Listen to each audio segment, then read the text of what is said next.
Mula Enero hanggang Marso ngayong taon, mahigit 100 kaso ng hit and run sa bansa ang naitala ng PNP Highway Patrol Group.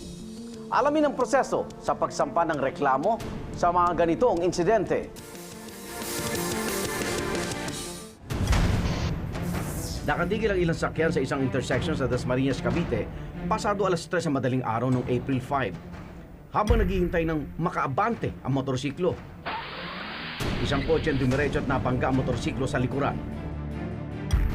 Nakaladkad ang motorsiklo.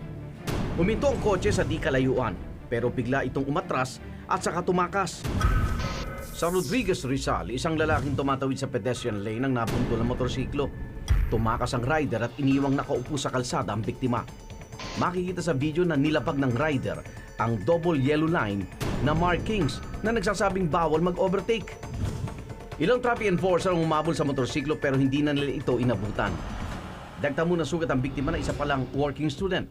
Ay sa kanya, malaking perwisyo ang dinulot sa kanya ng pangyayari dahil hindi na siya nakapunta sa kanyang trabaho nung araw na yun. Nag-file ang report ang biktima sa Traffic Bureau ng Rodriguez. Hindi niya matandaan ang modelo at iba pang palatandaan ng motorsiklong nakabundol sa kanya. Parinahanap ang rider na nakabangga sa kanya.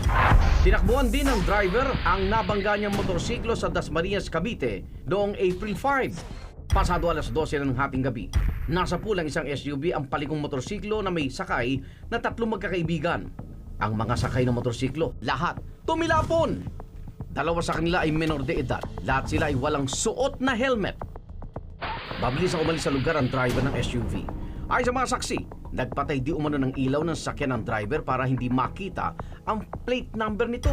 Ang mga biktima na iwang nakahandusay sa kalsada. Ang isa sa kanila umikot para tumihaya mula sa pagkakahiga ng patagilid.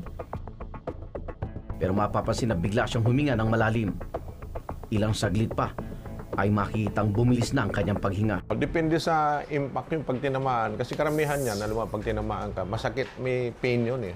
Kasi sa pain, nag-hold ka ng breath. Minsan, pag-release mo ng breath mo, nagbumibilis yung mahahabol ka ng hininga mo. So, ganun yung mga tendency yan. Ayon sa eksperto, maaaring kausapin ng mga saksi ang mga biktima kung sila ay may malay. Habang naghihintay ng rescue unit, siguraduhin na hindi masyadong magalaw ang ulo at spinal column ng mga biktima. Ayon kay Ruben Claraval, isang emergency medical technician o EMT ng MMDA, pwedeng gumamit ng mga bagay na madaling mahanap sa paligid tulad ng baseball cap. Okay, paano i-immobilize yung ulo? Hawakan muna, pwede nyong ipit sa 2 hita nyo. Maingat na magsilid ng tela sa batok ng biktima at sunod na ilagay ang isang nakatuping baseball cap. Lagyan din ng isa pang sombrero ang bandang lalamunan. Tandaan nyo lang lagi,